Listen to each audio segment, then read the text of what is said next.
Welcome to another video. নতুন একটা ভিডিওতে সবাইকে স্বাগতম।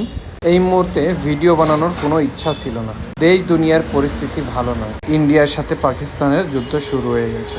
যুদ্ধে কে জিতবে বা কে হারবে সেটা তো সময়ই বলে দেবে। না জানি কত নিরীহ আর নিরপরাধ মানুষের মৃত্যু হয়। আমার মনে হয় ধর্ম সৃষ্টি না হলে এত ঝামেলা হতো না।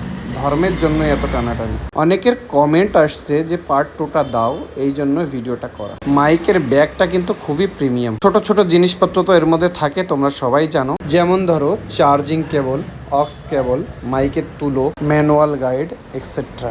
ম্যানুয়াল গাইড আমার এখন আর পড়ার দরকার নেই, কারণ ফার্স্ট যে মাইকটা আমি অর্ডার করেছিলাম তখন আমি এটা শিখে নিয়েছি। মাইকের কেসটা কিন্তু অনেকটা প্রিমিয়াম আর ওজনও একটু বেশি। একবার চার্জ করলে নাকি 48 ঘন্টা পর্যন্ত ব্যাকআপ দেয়। এর মধ্যে রয়েছে একটা রিসিভার আর দুটো মাইক। একটা রিসিভার আর একটা মাইক যদি নিতাম তাহলে 8,500 টাকায় হয়ে যেত। বাট আমরা দুইজনে ভিডিও করি, এই জন্য একটা রিসিভার দুটো মাইকের প্রয়োজন হয়।